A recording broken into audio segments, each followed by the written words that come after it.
It's the dead of night, the 28th of July 1985, on the murky industrial waters of the Miami River. A 300-kilogram cocaine shipment is being quietly unloaded at the Jones Boatyard when a raid team descends from the shadows, shouting orders, wielding shotguns, and flashing badges. The local authorities initially wrote this incident off as just another violent cartel ripoff, executed by street-level hitmen wearing cheap surplus tactical gear to intimidate their rivals. But those uniforms weren't bought at a surplus store. The men holding the shotguns were sworn, active-duty officers of the Miami Police Department. They used their department-issued service weapons, their official police cruisers, and their badges not to uphold the law, but to operate a highly organized, heavily armed drug cartel from inside the precinct. Tonight, we examine the darkest chapter in American law enforcement. We will uncover how millions of dollars in cocaine vanished from evidence lockers, how the department actively ignored screaming red flags to protect its own, and how the people tasked with stopping the violence were the ones orchestrating the executions. The night at the Jones Boatyard was not a spontaneous crime of opportunity.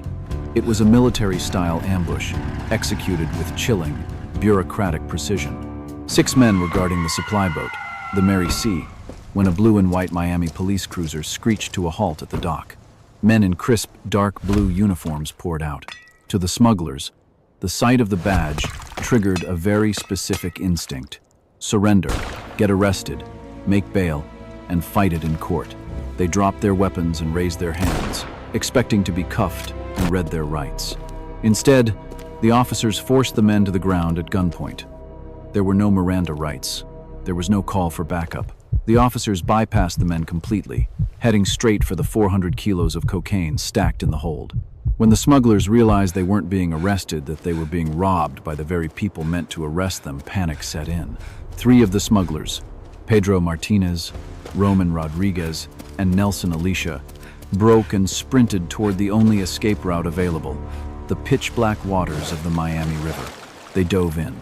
The river was dark, choked with debris, and notorious for dangerous undercurrents. But the officers didn't attempt a rescue. They didn't call for a marine unit. They stood on the dock, watching the men struggle in the dark, prioritizing the loading of 15 duffel bags of cocaine into the trunks of their police cruisers. They left the scene exactly as they arrived under the protective veil of their uniforms. The next morning, the bloated bodies of Martinez, Rodriguez, and Alicia floated to the surface. When Miami homicide detectives arrived at the scene, the initial assumption was standard for the era. It was 1985.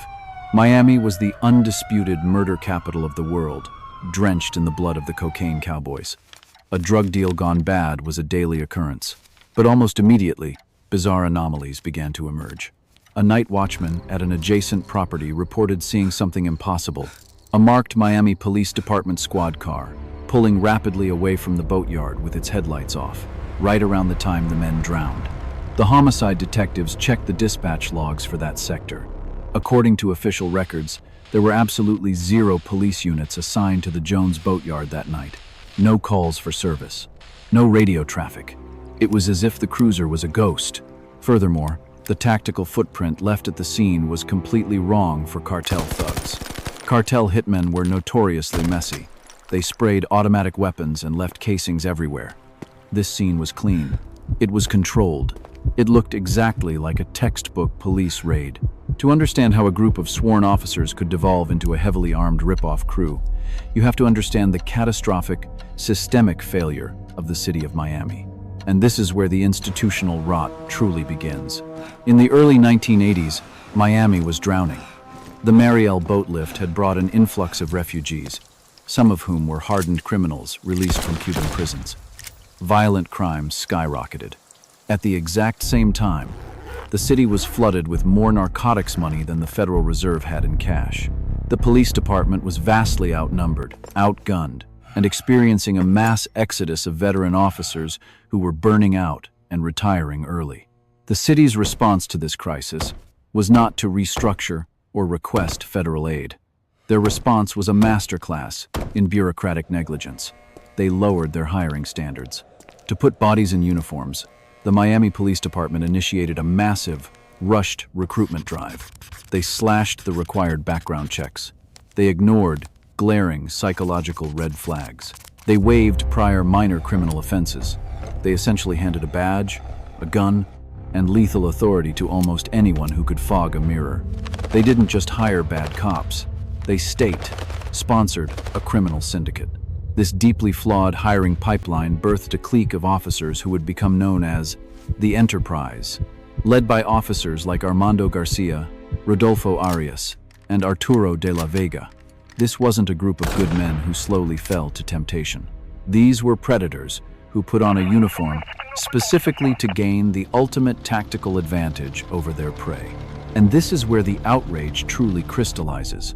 The true horror of the Miami River Cops case isn't just that a few men committed crimes.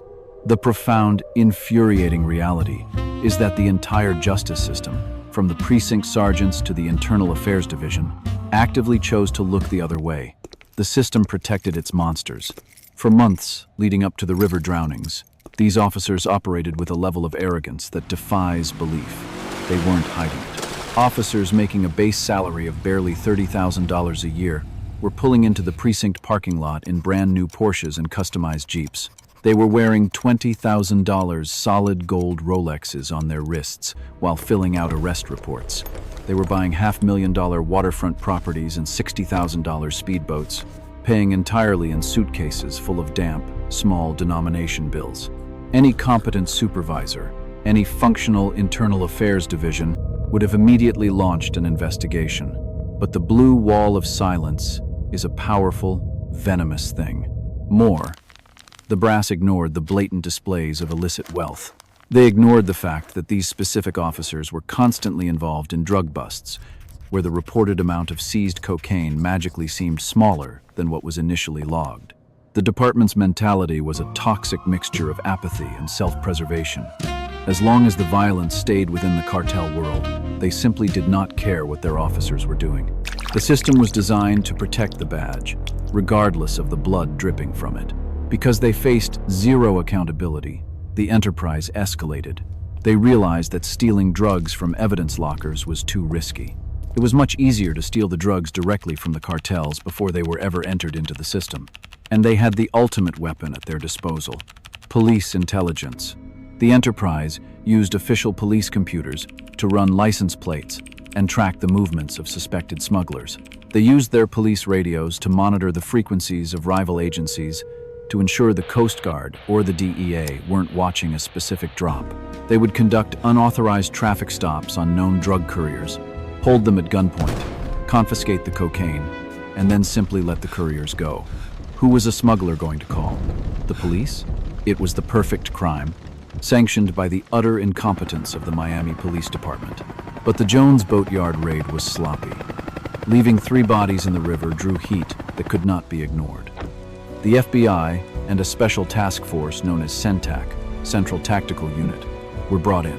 And what they discovered was a department actively hostile to the truth. When investigators began looking into the anomalous police car seen at the river, they hit a brick wall. Precinct logs were missing. Dispatch tapes were suddenly misplaced. Other officers who weren't even involved in the Enterprise actively hindered the federal investigators, viewing the FBI as the enemy rather than the corrupt cops in their own locker room. It is a terrifying realization that the instinct of a police department, when faced with undeniable evidence of murder within its ranks, is to close ranks and hide the evidence. As the federal net began to tighten, the paranoia within the Enterprise reached a fever pitch, and their response was not to lay low. Their response was to act exactly like the cartels they were robbing. They began threatening witnesses. They devised a plan to murder the lead homicide detective, investigating the boatyard drownings. Let that sink in. Sworn police officers sat in their marked cruisers and plotted the assassination of a fellow cop, simply to protect their illegal drug profits. They had completely abandoned the concept of law. The badge was nothing more than a shield for a mafia. Eventually, the pressure broke them. The FBI secured wiretaps and managed to flip one of the fringe members of the group. Warrants were issued. The media circus that followed the arrests was unprecedented. Seeing young, clean-cut police officers led out of their precincts in handcuffs shattered the public's illusion of safety. But the systemic failure was not over. It was about to culminate in a courtroom. When the officers finally went to trial for the river drownings and the sprawling racketeering enterprise, the prosecution presented an airtight case. They had cooperating witnesses. They had the sudden, inexplicable wealth. They had the dispatch anomalies. But the defense attorneys understood a dark, psychological truth about the American justice system. Juries worship the badge. The defense aggressively attacked the character of the victims and the cooperating witnesses. They painted the smugglers as violent thugs whose words could not be trusted. They leaned into the thin blue line narrative, suggesting that these brave officers were being framed by the very criminals they were trying to put away. The strategy was despicable, but it worked. The jury, unable to reconcile the cognitive dissonance of police officers acting as cartel executioners, deadlocked. The first trial ended in a mistrial. The sheer outrage that washed over the city was palpable.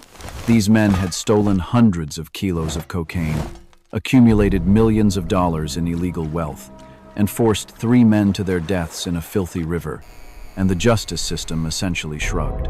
It was a glaring, neon sign to the public that if you wear a uniform, the laws of gravity, consequence, and morality simply do not apply to you.